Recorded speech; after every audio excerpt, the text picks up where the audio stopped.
아래의 영광이라는 제목으로 함께 은혜를 나누도록 하겠습니다. 한번 따라해 보시기 바랍니다. 산 아래의 영광. 오늘 본문은요, 우리가 너무나 잘 알고 있는 그 변화산 그 사건에 있는 그런 내용이 됩니다.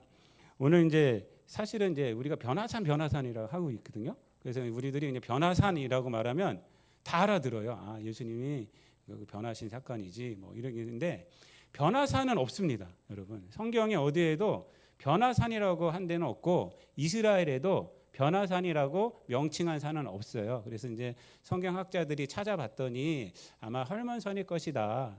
거기가 좀 빌립보 가이사라에서 좀 가깝고 그리고 가장 높은 산이거든요. 이스라엘에서 보면은 굉장히 가장 2,000m가 넘어요, 거기가.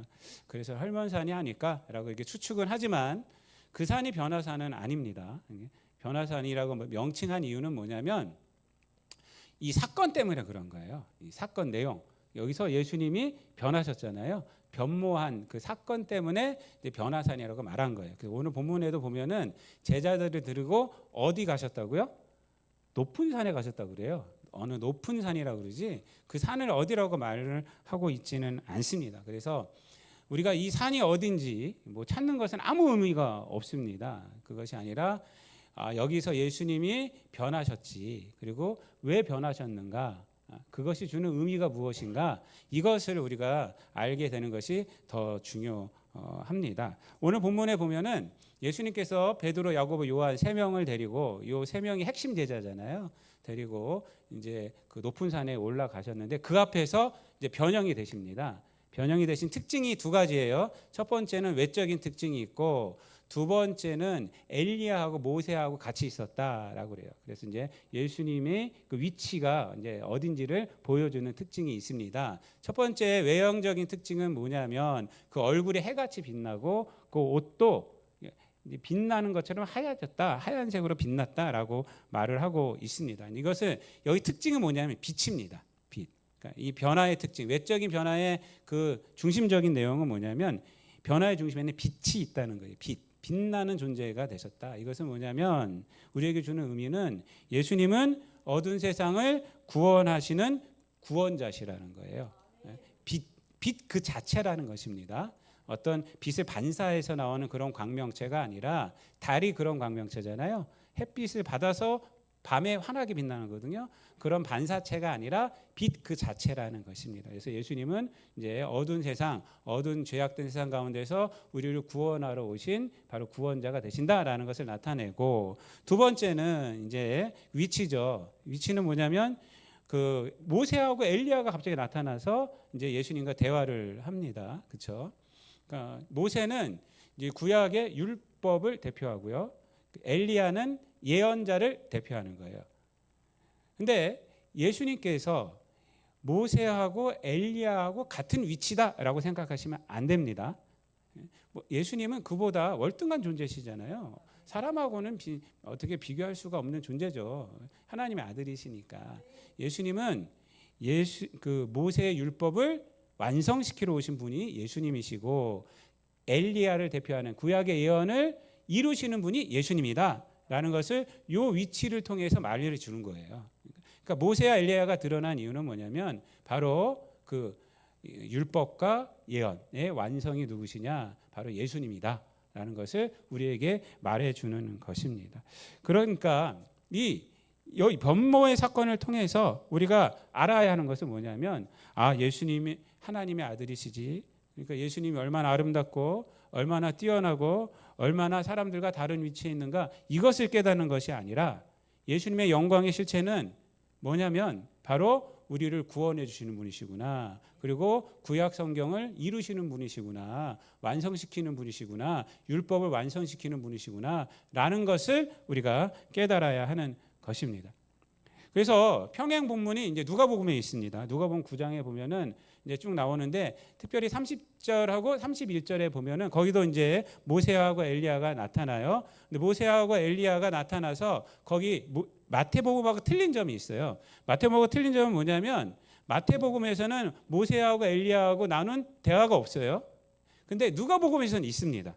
그 대화가 어떤 내용인지를 말을 해주고 있습니다. 누가복음 9장 30절 31절 말씀을 보면은 이렇게 말을 하고 있어요. 문득 두 사람이 예수와 함께 말하니 이는 모세와 엘리야라. 영광 중에 나타나서 장차 예수께서 예루살렘에서 별세하실 것을 말할세라고 말을 해요. 그래서 모세하고 엘리야하고 예수님께서 대화한 내용이 뭐냐면 예수님이 별세하신다는 거예요. 어디에서요? 예루살렘에서 예수님이 별세하신다. 여러분, 별세라는 단어는 우리가 잘 알고 있죠. 누군가의 죽음을 높이는 말이에요. 그래서 이제 누군가 돌아가셨을 때 우리 이제 기독교에서는 소천하셨습니다로 쓰지만 별세하셨습니다고도 씁니다. 네, 우리가 어디 가서 별세하셨습니다 말을 쓰는 것이 보편적으로 더 좋습니다. 고인의 명복을 봅니다. 이런 말 쓰지 마세요. 이거는 불교 용어입니다. 예? 명복이라는 것은 우리가 빌 필요가 없어요. 그거는 불교에서 쓰는 얘기예요. 그래서 우리가 뭐 고인은 쓸 수 있지만은 고인은 우리가 별세하셨습니다. 별세하셨네요 하고 하나님의 위로가 있기를 바랍니다. 이렇게 하시면 돼요. 우리 믿는 자들에게는 부활의 소망이 있기를 바랍니다. 저는 이제 누가 돌아가셨을 때 그분이 안 믿는 분이시면 저도 이제 고등학교 동창도 있고 선배들도 있고 뭐 있으니까 대학부터는 상관없어요. 왜냐하면 신학교를 나왔기 때문에 다 믿는 사람인데 이제 고등학교 때는 뭐 선배 선후배들 안 믿는 사람도 있기 때문에 부고장에 오면은 제가 목사인지 다 알기 때문에 제가 이렇게 씁니다. 하나님의 위로가 있길 바랍니다. 이렇게 말을 해요. 그러면 알아들어요 다. 왜냐하면 내 목사인지 알기 때문에. 그러니까 여러분들도 교회 다니는지 다 아시기 때문에 하나님의 위로가 있길 바랍니다. 이렇게 말해도 괜찮아요. 그분이 뭐 어떤 종교가 있을지라도 그렇게 위로를 하셔도 상관없습니다. 그래서 이제 또 이렇게 누군가에게 부고장 보낼 때도 이제 별세하셨습니다. 뭐 이렇게 보내는 것이 우리 믿는 자들에게 소천하셨습니다. 뭐 이렇게 보내는 것이 좋죠. 하여튼 여기서는요 이제 별세라고 쓰고 있어요. 그런데 사실은요 이 헬라어 원어를 보면요 단순히 죽으셨다는 얘기를 고하는 것이 아니에요. 예루살렘에서 예수님이 죽을 거야. 이 얘기를 하는 것이 아니라는 것이에요. 사실은요 헬라어 단어를 보면은 여기 별세하신다라는 누가복음에 나오는 31절에 9장 31절에 나오는 별세라는 단어는 엑소돈이라는 단어거든요. 엑소돈이라는 단어는 이제 엑소돈 그다음에 플레룬이라는 그런 단어인데 요 별세하셨다는 것이. 근데 이거 무슨 뜻이냐면 엑소도는 뭐냐면 구약의 출애굽을 말합니다. 출애굽을 갖다가 뭐라고 말하죠? 우리가 엑소도스라고 말하잖아요. 엑소도스. 근데 예수님께서 예루살렘에서 엑소돈 하실 것이다. 이 말이에요. 이 말이고 플레도는 뭐냐면 완성이라는 뜻이에요. 완성. 성취하신다는 거예요. 그러니까 엑소돈을 완성하신다는 거예요. 엑소돈을 탈출을 완성시킨다. 그러니까 예수님께서 지금 단순히 예수님이 죽음을 알리는 것이 아니라 엘리야하고 모세하고 예수님과 대화하는 것을 통해서 말하고자 하는 것은 뭐냐면 예수님께서 예루살렘에 올라가셔서 별세하신다는 것은 죽음이 아니라 엑소더스, 영적인 탈출을 완성시키실 것이다. 이 얘기를 하고 있는 거예요. 이 얘기를. 그러니까 어두운 세상 가운데 있는 죄악 세상 가운데 있는 그러한 인간들을 구원을 하실 것이다. 예루살렘에 올라가셔서 그들을 구원하실 것이다. 라는 것이고 구약에 있는 하나님의 예언을 이루실 것이다. 이 얘기를 별세하실 것이다. 이렇게 말한 거예요. 거기 헬라어로 보면 그 의미가 아주 정확하게 나타나고 있습니다. 그래서 우리가 이 예수님의 이 변모산 사건을 통해서 우리가 알아야 하는 것은 뭐냐면 예수님 하나님의 아들이 이 땅에 오신 이유는 우리를 구원하러 오셨구나. 우리를 향하신 하나님의 그 은혜를 하나님의 약속을 이루러 오셨구나 라는 것을 똑똑히 알아야 하는 것입니다. 그냥 하나님은 우리가 다른 분이시지 예수님은 우리가 다른 분이지 하나님의 아들이시지 영광의 빛이 나신 분이지 이렇게만 알면 안 된다는 것이에요. 그것을 알리려고 그래서 예수님께서 변화산 사건을 이 세 제자에게 보여주신 것입니다. 여러분 하나님의 아들 예수 그리스도가 예루살렘에 올라가셔서 십자가에 달려 죽는다는 것은요 이건 충격입니다. 사실은요. 그런데 이 변화산 사건은 뭔 얘기를 하냐면 그 죽음이 구원의 행위고 그 죽음이 예수 그리스도의 영광이다. 영광의 실체다라는 것을 말해주고 있는 것이에요. 여러분 베드로가 지금 보면은 그것을 알았어요, 몰랐어요? 몰랐어요. 베드로는 그 예수님의 변모하신 그 사건, 또 모세와 엘리야와 같이 있는 그 사건을 눈으로 딱 보고 나서 뭐라고 말하고 있습니까? 황홀경에 빠졌어요. 그래서 이제 하는 말이 이렇게 말이에요. 4절 다 같이 읽어볼게요. 시작. 베드로가 예수께 여쭈어 이르되 주여 우리가 여기 있는 것이 좋사오니 만일 주께서 원하시면 내가 여기서 초막셋을 짓되 하나는 주님을 위하여 하나는 모세를 위하여 하나는 엘리야를 위하여 하리이다 라고 말해요. 그 영광 가운데 빠져버렸어요. 하나님의 아들의 영광 가운데 빠져버려서 여기 있겠습니다. 이 무슨 말이에요? 산 위에 그냥 있고 싶어요. 이거예요. 산 위에 이 높은 산에 있고 싶습니다. 이거예요. 그래서 예수님 위해서 초막도 짓고 모세를 위해서 집도 짓고 그리고 엘리에서 집도 짓고 해서 여기 있고 싶습니다라고 얘기하는 거예요. 여러분 이것이 인간의 어떻게 보면은 그 본질이라고 할 수 있어요. 하나님의 영광, 예수님의 이 모습이 변화된 모습이 얼마나 하나님의 아들답지 않습니까? 거기서 영광을 발견하고 그 영광 가운데 내가 살고 싶다라는 것이 인간의 본질이죠. 여러분 복음이 그 로마에 전파되었을 때 헬라 세계에 전파되었을 때 헬라인들이 뭐라고 그랬습니까? 고린도전서 1장에 보면은 십자가를 믿어라. 예수님께 십자가에 달려 돌아가셔서 너의 죄를 용서해 주셨다. 그 십자가를 믿으면은 예수님의 십자가를 믿으면 너에게 영생이 주어진다라고 복음을 전파했을 때 헬라인들이 뭐라고 그랬어요? 그것은 미련한 것이라고 했어요. 그걸 내가 왜 믿냐? 아니 하나님의 아들이 이 땅에 와갖고 십자가라는 것을 통해서 영광을 삼어 죽었어? 근데 그걸 믿어? 그래야지 내게도 영광이 돼? 그 미련한 것이고 유대인에게는 뭐라고요? 거리끼는 것이라고 말을 하고 있습니다. 그러니까 베드로가 지금 이렇게 말하고 있는 것은요 당연한 것이에요. 어떻게 보면 모든 인간들의 당연한 거예요. 그 예수님의 그 아름다운 영광 가운데 저도 거하고 싶습니다 라고 말하는 것은 어떻게 보면 당연한 것입니다. 여러분 하나님께서 이 얘기를 듣고 하나님께서 이제 하늘에서 음성이 들리죠. 그래서 이는 내 사랑하는 아들이요 내 기뻐하는 자다라고 말씀을 하고 있습니다. 이 5절 6절에 보면은 5절 마지막에 보면은 이렇게 말해요. 그리고 나서 하는 말이 뭐냐면 너희는 그의 말을 들으라라고 말해요. 너희는 그의 말을 들으라. 여러분 이 말씀이 아주 기가 막힌 말씀입니다. 그래, 네가 보고 있는 그분이 바로 예수님 맞다. 예수님 맞다. 그렇지만은 베드로야, 또 제자들아,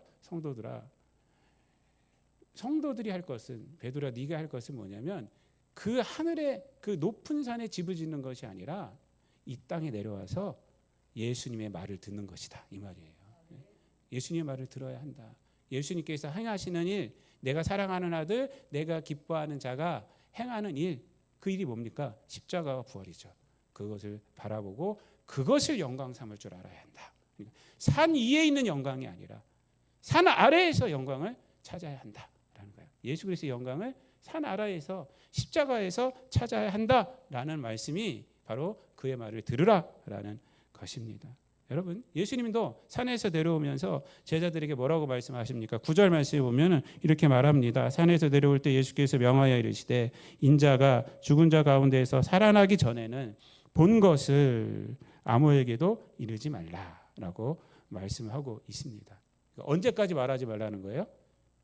십자가에 죽으시고 부활하기 전에는 높은 산에서 내가 변모된 이 사건에 대해서는 이야기하지 말아라. 십자가와 부활 사건 이외에는 얘기해도 된다는 거잖아요. 이 무슨 의미일까요? 그러면은 십자가와 부활이라는 안경을 쓰지 않고 하나님의 아들 예수 그리스도를 바라볼 때는 너희들 잘못 해석될 수밖에 없다는 거예요. 잘못 해석될 수밖에 없다는 거예요. 십자가와 부활이라는 것을 통해서 예수님을 봐야 한다는 것입니다. 그 안경을 쓰고 예수님을 봐야지 하나님의 참된 영광, 성령님의 참된 영광, 예수님의 참된 영광을 우리가 알 수가 있다는 것입니다. 그냥 하얀 옷에 그다음에 흰 빛에 우리 예수님이야 라고 말하고 살아간다면 그것은 예수님의 영광을 잘못 알고 있다는 것이에요. 모든 신을 섬기는 사람들도 다 그렇게 신을 섬기고 있어요. 다 그렇게 섬기면 안 된다는 거예요. 그렇게 섬기면 아니 되고 바로 십자가와 부활을 통해서 내 영광을 알아야 한다는 거예요. 세상적인 눈으로 영광을 취하려고 하는 그런 것이 아니라 십자가와 부활을 통해서 예수 안에 있는 영광을 취할 수 있어야 한다는 것입니다. 여러분, 십자가를 통과하지 않은 영광을 말하기 시작하면 신앙은 그저 내가 얼마나 이 세상에서 잘 살게 되었는가, 내가 돈이 많아졌는가, 내가 사업이 잘 됐는가, 이런 것들로 그냥 치워집니다. 십자가와 부활을 통과하지 아니하면 우리가 예수 믿으면서 고난받고 예수 믿으면서 핍박받고 예수 믿으면서 손해보고 하는 것에 대한 것은 이유가 없어져요. 그럼 십자가와 부활을 통해서 우리가 예수님의 영광을 봤을 때 우리가 예수 믿으면서 핍박받는 거, 이것이 은혜구나 라는 것을 우리가 알 수가 있게 되는 것입니다. 그래서 변화사는 단순히 예수님의 영광스러운 모습을 세상에 말하기 위함이 아닙니다. 예수님은 구약의 완성자고 예수님은 죄로 어두워진 세상, 그리고 죄된 눈을 갖고 잘못된 판단과 삶을 살아가는 인간들에게 예수님이 구원자 되심을 우리에게 말하여 주는 것이에요. 근데 그 구원자 되심이 어떻게 했다고요? 십자가와 부활을 통해서. 그 높은 산에서 이루어진 것이 아니라 이 땅에 내려오셔서 이 땅의 예루살렘에서 십자가를 지심으로 이루셨다는 것입니다.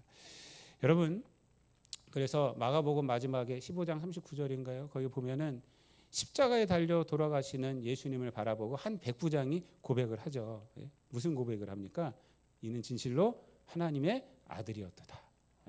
여러분, 인간의 입을 통해서 예수님이 하나님의 아들이라는 고백은 마가복음에서 거기가 처음이에요. 십자가 밑에서 고백되어지고 있어요. 그래서 이제 마가복음 신학에 보면 그것을 메시아적 비밀이라고 그래요. 귀신들은 알고 있었어요. 그래서 귀신들도 말을 하고 있지만 인간의 입을 통해서 나타난 것은 십자가 아래서입니다. 왜 그렇게 신학적으로 거기다가 넣느냐? 그것은 뭐냐면 예수님은 십자가 아래서 나의 구원자입니다라고 고백되어져야 한다는 것입니다. 그러니까 이 세상 가운데 이 세상 영광이 나에게 취해졌을 때 예수님은 나의 구원자이십니다. 이것이 아니라 우리가 십자가 아래서 예수님의 그 영광스러운 모습을 바라볼 수 있어야 한다는 것입니다. 이것이 마르틴 루터가 말한 십자가 신학이에요. 당시 종교개혁자들이 말한 십자가 신학입니다. 그때 카톨릭은 영광의 신학만 있었어요. 이 세상에서 잘 돼야 되고 뭐 이런 것만 있었어요. 그때 마르틴 루터가 십자가 신학이다. 복음은 십자가 신학이다. 라고 얘기를 했습니다. 기독교 신앙은 단순히 하나님의 전등하심을 믿는 것이 아닙니다. 그 하나님이 죄인된 인간을 사랑하셔서 이 땅에 독생자 예수까지도 아끼지 아니하셨음을 믿는 거예요. 이게 우리의 믿음이에요. 기독교 신앙은 단순히 예수 그리스도가 하나님의 아들이심을 믿는 것이 아니에요. 그 예수께서 우리를 구원하시기 위해서 우리와 함께 하셨고 십자가에서 죽으셨고 부활하셨음을 믿는 거예요. 이 내용이 있어야 됩니다. 그냥 난 하나님 믿어 하면서 믿음의 내용이 없어요. 그러면 안 되는 거예요. 기독교 신앙은 단순히 성령님께서 우리의 기도에 응답하시는 분이심을 믿는 것이 아닙니다. 그 성령께서 우리로 죄에 대하여 깨닫게 하고 의에 대하여 깨닫게 하고 심판에 대해서 깨닫게 해서 예수 그리스도를 구원자로 믿게 하시고 우리로 하여금 예수 그리스도를 인생의 길로 삼게 하심을 믿는 것입니다. 이게 우리의 믿음의 내용이에요. 이것이 바로 하나님의 영광, 예수님의 영광, 성령님의 영광의 실체임을 우리가 믿고 살아가는 것입니다.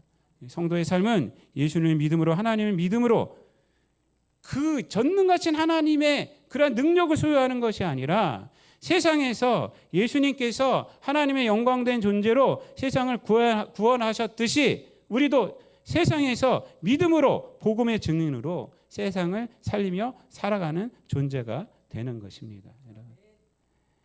여러분 이제 가면은 이제 가족들도 만나시고 뭐 이렇게 만날 거 아닙니까? 설에는 가족들을 거의 만나죠. 친척들도 이제 만나긴 하지만 가족들은 이제 많이 만납니다. 거기서 영광은 어디에 있는 것이냐? 내가 거기서 대빵이 되는 것이 영광이 아닙니다. 영광은 어디 있는 것이냐? 거기 십자가를 지는 것에서 있는 거예요. 예수님의 영광은 산 위에 있는 것이 아니라 어디 있다고요? 산 아래에 있다고요. 산 아래 십자가를 지신 분을 바라보면서 우리가 나의 구세주입니다. 라고 고백하는 거. 거기에 하나님의 영광이 있군요 라고 고백하는 거. 그게 신자의 고백이 되는 것입니다. 말씀을 마치겠습니다. 여러분, 이 땅에 살아가면서 그 신앙이라는 것을 예수님의 그 능력, 그 하나님의 전능하심으로 이렇게 변화시키지 마시기 바랍니다. 그 하나님이 나를 사랑하여 주셨지. 그 예수님이 나를 위해 생명을 주셨지. 이게 인격적으로 돼야 돼요. 이게 성경은요 뭐냐면 하나님에 대한 하나님의 전능하심 얼마나 놀랍냐 이것만 있는 것이 아니에요. 그 놀라운 하나님이 바로 저와 여러분을 사랑하여 주셨다. 이게 성경이잖아요. 그 예수님이 나를 위해서 십자가에 달려 돌아가셨다. 이게 성경의 내용이에요. 그 하나님께서 그 우리를 구원하시겠다는 약속을 지키시기 위해서 독생자까지도 아끼지 아니하시고 미쁘시게 그것을 이행하셨다라는 것이 아니겠습니까? 사도 바울이 왜 변한지 아십니까? 예수님이 하나님의 아들이구나. 정말 예수님이 십자가에 달려 돌아가신 것이 진짜 그렇구나라는 것을 다메섹 도성에서 알게 됐죠. 근데 그가 쓴 그 성경들을 보세요. 그 쓴 성경들을 보면요. 하나님의 아들의 능력이 아니라 그 하나님의 아들이 내가 죄인 되었을 때 죽었구나.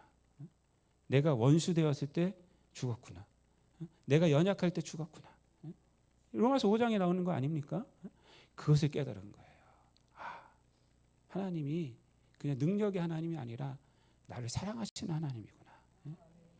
그 예수님이 그 하나님의 아들로서의 어떤 위치에 있는 것이 아니라 세상은 다 그렇거든요. 그때 당시에 그 로마 황제가 신이었지 않습니까? 근데 그는 완전히 높은 위치에 있으면서 사람들 갖다가 자기 마음대로 하는 것, 그것을 왕이라고 했어요. 그걸 신의 위치라고 했어요. 그런데 자기가 믿는 하나님 예수님은 그렇지 않다는 거예요. 그러니까 하나님에 대해서 사도 바울은 다시 보게 된 거예요. 예수님이 십자가를 통해서 죽으신 것이 구약의 예언이 이루어진 거구나. 그러면 내가 믿는 하나님은 그런 하나님이었구나. 이것을 모르는 것이 어디냐면 알라예요, 알라. 그 이슬람에는 그런 거 없습니다.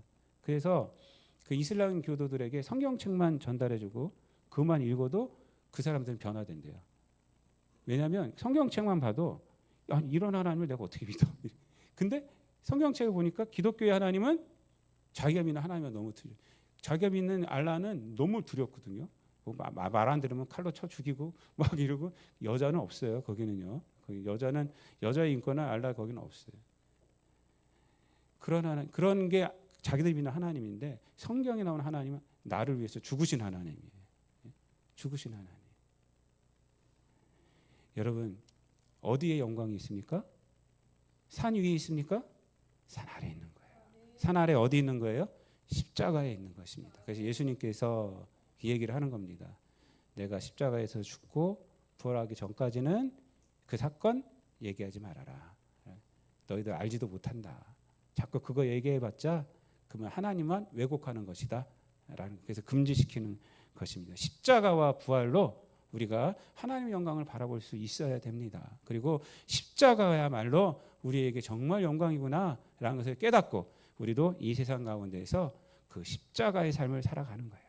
그것을 깨달았을 때 세상 나가서 성도들도 십자가를 내가 지고 우리가 살아가는 겁니다. 아까 우리가 찬양했지만 우리가 슬픈 일 많이 있으면 그것이 뭐가 된다고요? 원망과 시비가 되고 이런 것이 아니라 기도의 제목이 되는 거예요. 억울한 일이 많을 때는 우리 억울한 일이라는 것은 남이 날 억울하게 하는 것도 있지만 나에게 이해 못할 일이 생길 때가 있어요. 그럴 때가 있어요. 그때는 어떻게 돼요?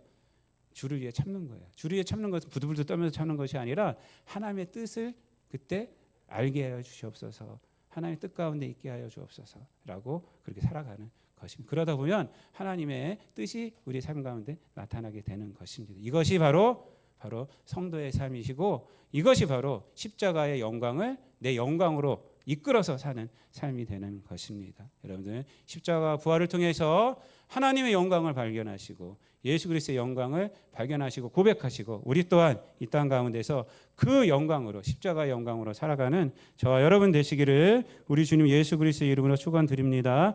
기도하겠습니다. 사랑과 은혜가 풍성하신 하나님 감사합니다. 우리들 하여금 십자가와 부활의 영광을 알게 하여 주셔서 그 영광으로 하나님을 바라보고 십자가 부활로 예수 이름을 바라보고 우리가 살아가고 바로 십자가의 영광이 나를 구원했고 부활의 영광이 나에게 소망을 주셨음을 우리가 고백하며 살아가는 성도가 되게 하여 주신 애를 감사를 드립니다. 우리들도 이 땅에 살아가면서 예수 그리스도의 십자가가 하나님의 영광이요 예수 그리스도의 영광임을 깨닫게 하시고 우리들도 십자가를 지고 이 땅 가운데서 살아가게 하시고 참된 영광을 이 세상 가운데 드러내며 살아가는 우리 모든 성도들 되게 하여 주옵소서. 감사드리며 이 모든 말씀 우리를 구원하신 우리 구주 예수 그리스도의 이름으로 기도드리옵나이다. 아멘.